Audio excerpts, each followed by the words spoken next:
তো আমার হাতে যে রাউটারটি দেখতে পাচ্ছেন এটা টিপি-লিঙ্কের একটা রাউটার, বেশ পুরনো একটা মডেল, টিপলিঙ্ক 940 মডেল। তো এই রাউটারটা নিয়ে বেশ কিছু রিকোয়েস্ট পাইছি যে রাউটারটা নিয়ে একটা রিভিউ দেওয়ার জন্য, তাই আজকে নিয়ে আসলাম টিপলিঙ্ক এই মডেলটি। তো হ্যালো বন্ধুরা, কেমন আছেন সবাই? আমি নিপু আহমেদ চলে আসলাম আরও নতুন একটি ভিডিও নিয়ে। তো আমি আজকে টিপলিঙ্কের 940 এই মডেলটা নিয়ে বেশ কিছু কথা বলার চেষ্টা করব, খুঁটিনাটি। তো চলুন শুরু করা যাক। এই রাউটারটার ফিচার নিয়ে আমরা এখন কথা বলবো। সেক্ষেত্রে আপনার ভিডিওটা দেখা জরুরি এই কারণেই যে আপনি অন্য অন্য রাউটার কেনার ক্ষেত্রেও আপনার তথ্যগুলি খুব কাজে লাগবে, তাই মনোযোগ দিয়ে ভিডিও শেষ পর্যন্ত দেখতে থাকুন। তো বন্ধুরা, আমি প্যাকেটটা আনবক্সিং করার পরে আমি হাতে পেয়ে গেলাম একদম ঘুরঘুরে কালো একটি রাউটার হাতে পেয়ে গেলাম। আমরা এখন রাউটারটি দেখব। তো এই দেখতেই পাচ্ছেন যে রাউটারটি একদম কালো এবং এর পিছনটা কিছুটা নৌকার মতো শেপ করা হয়েছে এবং উপরে দেখতেই পাচ্ছেন যে খাস কাটার মতো কিছু করা হয়েছে এবং টিপলিঙ্কের একটা লোগো করা হয়েছে উপরের সাইডে।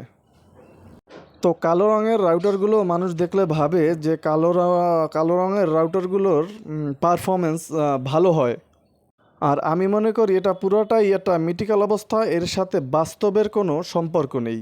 আর পিছনে যদি দেখেন, এখানে আপনি প্রচুর পরিমাণের বেন্ট পেয়ে যাবেন রিডিংয়ের জন্য, বাট পাচ্ছেন না কোনো ওয়াল মাউন্ট। তো রাউটারের অ্যান্টিনার পেয়ে যাবেন ফিক্সড তিনটাই হচ্ছে omni-directional। এটার যে ল্যান্ড পোর্ট পেয়ে যাবেন 4টা। এই যে দেখেন, আমি দেখাচ্ছি 4টা ল্যান্ড পোর্টই কিন্তু 10/100-এর। আর একটু এই পাশে 1 পোর্ট পেয়ে যাবেন এবং 1 পোর্টটাও 10/100-এর। আসলে এটা লাইট ইন্ডিকেটার দেওয়া আছে মাত্র একটা, এই একটা ইন্ডিকেটার দেখেই আপনার বুঝে নিতে হবে যা বোঝার। তো লাইটটা যদি কমলা কালার আসে তাহলে বুঝে নিতে হবে এটার ভিতরে এখনও নেট এসে পৌঁছায় নাই, আর এটা যখন নীল হয়ে যাবে তখন বুঝতে হবে এটার ভিতরে অলরেডি ইন্টারনেট চলে এসেছে। এটা আপনাকে ওয়াইফাই এবং ল্যানের থেকে ইন্টারনেট প্রদান করতে সক্ষম। তো আসলেই এইটা আসলেই একটা বিরক্তকর জিনিস, একটা লাইটের মাধ্যমে এত কিছু বোঝা। আপনি যদি একটু দেখেন এর আগের যে মডেলগুলো ছিল, ওই মডেলগুলোতে কিন্তু আলাদা আলাদা বাতি ছিল। ওয়াইফাই সিগন্যালের জন্য একটা করে লাইট ছিল আলাদা, তারপর পাওয়ারের জন্য একটা লাইট ছিল, অর্থাৎ এটার যে ল্যান্ড ফিচারগুলা বোঝার জন্য আলাদা আলাদা লাইট ছিল। আগের মডেলটার থেকে এই মডেলটায় সব লাইট কমিয়ে দিয়ে একটা করে লাইট দেওয়া হয়েছে এবং সব কিছু কমাই ঠমাই দিয়া এই রাউটারটা একটা লাইট নিয়ে আসা হয়েছে। এবং যেহেতু তারা দাবি করতেছে যে সব থেকে এই রাউটারটাই বেস্ট এবং ভালো, প্রাইসটাও কিন্তু একেবারেই কম না, প্রায় 1800 থেকে 1900 টাকা করা হয়েছে। এবং এটা একটা 450 Mbps এর রাউটার। আসলে এই প্রাইজের ভিতরে যদি আরও একটু লাইট টাইট দিত তাহলে ব্যাপারটা মনে হয় একটু ডিসেন্ট হতো। তো এটা হচ্ছে ওয়াইফাই 4 স্ট্যান্ডার্ড একটা রাউটার।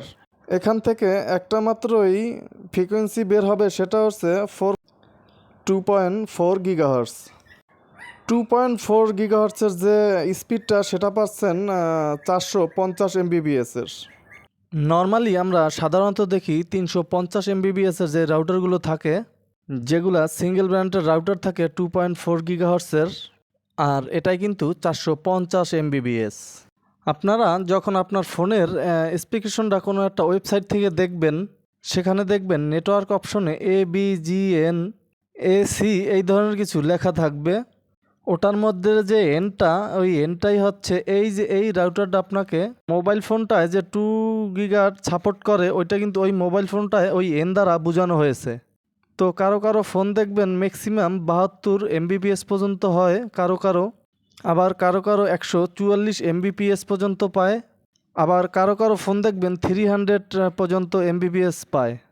তো এখন আপনি এই 72, 44 এবং 300 সেটা নির্ভর করবে আপনার রাউটারের সাথে আপনার ফোন কতটা সিনক্রোনাইজেশন অবস্থায় আছে তার উপর।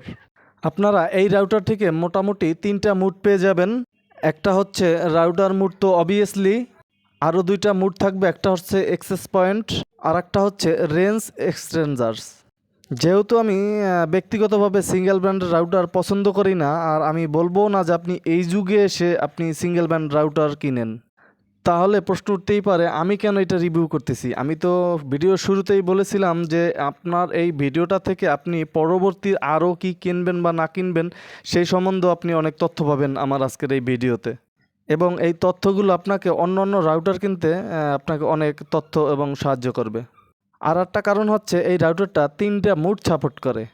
তো আপনারা যারা রেঞ্জ এক্সচেঞ্জার বা অ্যাক্সেস পয়েন্ট ইত্যাদি মোডে রাউটারগুলো ইউজ করতে চাচ্ছেন, তারা অবশ্যই রাউটারটা কিনতে পারেন, তাদের জন্য একদম পারফেক্ট একটা জিনিস। যেহেতু এটা মোড চেঞ্জ করা যায়, আসলে বেশ শক্তিশালী একটা সিপিইউ কিন্তু এই রাউটারটা ইউজ করা হয়েছে। তো সেটা হচ্ছে কোয়ালকমের একটা সিঙ্গেল মেথডসের, যেটা কিনা আপনার 750 মেগাহার্টসের। যদি আপনার র্যাম এবং রমের কথা যদি বলি, তাহলে খুব একটা উন্নত মানের কিছু একটা এর ভিতরে দেয়া নাই। র্যাম হিসেবে এর ভিতরে আছে 32 মেগাবাইটের এবং রোম হিসেবে পাবেন মাত্র 4 মেগাবাইটের। এই যে রাউটারটা আপনারা দেখতেছেন, এই রাউটারটার কিন্তু বেশ একটা বদনামও আছে। এই যে বদনামটা, আসলে এটা কিন্তু মূলত রাউটার যারা সেল করে তাদের স্বপ্না কিছু কিছু অজ্ঞতার কারণে এই বদনামটা ছড়াইছে। আসলে বেশিরভাগ সেলারই জানে না যে এন্টিনার উপরে রেঞ্জ বাড়ে কমে না। আসলে এটা এন্টিনা কোয়ালিটির উপরে রেঞ্জটা ডিপেন্ড করে। আসলে এটা এন্টিনার উপরে যে গেইন থাকে, সেই গেইনটার উপরে রাউটারের কোয়ালিটি ডিপেন্ড করে। বেশিরভাগ সেলারই ভাবে যে ডবল এন্টিনারের যে সিঙ্গেল রাউটারগুলো থাকে ডাবল এন্টিনারের, সেগুলোর থেকে এটা একটু রেঞ্জ বেশি হবেই, কারণ এটা এন্টিনা 3টা। তখন সে অটোমেটিকই বলে দেয় যে ভাই ওইটা 2 এন্টিনা থেকে এটা 3 এন্টিনা, এটা কিন্তু আপনি রেঞ্জটা অনেক অনেক বেশি পাচ্ছেন। আসলে ভাই এই কথাটাই কিন্তু হচ্ছে ভুল কথা। তো এটা বলার ক্ষেত্রে কাস্টমারের যে একটা এক্সপেকটেশন, এটা কিন্তু অনেকখানি বেড়ে যায়, কারণ সে আগে যে ডবল এন্টিনাটা ইউজ করতো সেটার থেকে এটা রেঞ্জ অনেক বেশি পাচ্ছে, সেও এটা ধরে নেয়। কিন্তু আসলে যখন দেখা যায় সে বাসায় নিয়ে এন্টিনাটা রেঞ্জটা কম পাচ্ছে, তখন কিন্তু এই রাউটারটারে তারা একটা খারাপ রাউটার মনে করে। অ্যাকচুয়ালি এই রাউটারটার রেঞ্জটা কিন্তু তেমন একটা বেশি না। এটায় ম্যাক্সিমাম আপনি 1000 স্কোয়ার ফিট রেঞ্জ পাবেন। আপনারা পেতে পারেন এর থেকে একটু গেলেও সিগন্যালটা শো করতে পারে, বাট এটা কিন্তু রেঞ্জ না। আপনি যেখানে দাঁড়িয়ে ভালোভাবে কাজ করতে পারবেন ওটাই হচ্ছে কিন্তু আসল রেঞ্জ। মোবাইলে শো করতেছে না করতেছে সেটা তো ইম্পর্টেন্ট না রে ভাই। 1000 থেকে 1200 স্কোয়ার ফিটের যাদের বাসা আছে এবং ডিভাইস যাদের বেশি আছে, যেহেতু প্রসেসরটা অনেক হাই, ডিভাইস ম্যানেজমেন্টের ক্ষেত্রে রাউটারটাকে একটা ভালো রাউটার হিসেবে দেখবেন। অর্থাৎ কম জায়গায় আপনি যদি বেশি ডিভাইস ইউজ করতে চান, চালাতে চান, তাহলে কিন্তু এই রাউটারটাই আপনার জন্য ঠিক আছে। বাট আপনি যদি ভাবেন 3টে এন্টিনা আমি রেঞ্জটা একটু বেশি পাবো, ওই ধারণা কিন্তু সম্পূর্ণ ভুল। এটার আপনার 3টে এন্টিনা থাকার কারণে আপনার রেঞ্জের ভিতরে অধিক পরিমাণের ডিভাইস আপনি ইউজ করতে পারবেন খুব সুন্দরভাবেই, তাতে কোনো সমস্যা এটা হবে না। কিন্তু 1000 স্কোয়ার ফিটের উপরে যদি যায় আপনি কাজ করতে যান, তা সেক্ষেত্রে একটু সমস্যা এটা হবে। তাছাড়া সব একদম অ্যাকুরেট এবং ঠিকঠাক পারফেক্টই আছে। এখন কথা হচ্ছে আপনার যদি 1200 স্কোয়ার ফিটের উপরে হয়ে থাকে, তাহলে কিন্তু এই রাউটারটা আপনার জন্য একদমই না। তো এখন কথা হচ্ছে এই রাউটারের রেঞ্জ কম কেন? এটার প্রসেসরও ভালো, এটার এন্টিনাও 5D বিআই, এটা আপার ক্লাসের সিঙ্গেল ব্র্যান্ড রাউটার, তাহলে এটার রেঞ্জ কেন কম হবে? এটার রেঞ্জ এই কারণে কম, এটার যে ফ্রিকোয়েন্সি 2.4 গিগাহার্টসের, সেটার কিন্তু ব্যান্ড উইথটা বেশি। তো ব্যান্ড উইথ এবং রেঞ্জ এই দুইটার ক্ষেত্রে একটার সাথে সম্পূর্ণ বিপরীত। আপনার ব্যান্ড উইথ বেড়ে গেলে রেঞ্জটা কমে যায়। এটা আসলে সব রাউটারের ক্ষেত্রে না, সিঙ্গেল ব্র্যান্ডের যেন এই লেভেলের রাউটারগুলো এদের ক্ষেত্রে হয়ে থাকে। তো বন্ধুরা, আশা করি খুব ভালোভাবেই বোঝাতে সক্ষম হয়েছি। আর যদি না বুঝে থাকেন তাহলে অবশ্যই কমেন্ট করতে পারেন, অবশ্যই সেখানে উত্তর পাবেন। আজকে এখানেই বিদায় নিচ্ছি, আগামীকালকে দেখা হবে নতুন কোনো ভিডিওর সাথে। সে পর্যন্ত আমাদের সাথেই থাকুন, ভিডিওগুলো দেখতে থাকুন এবং লাইক কমেন্ট শেয়ার অবশ্যই করুন। ধন্যবাদ সবাইকে, আসসালামু আলাইকুম।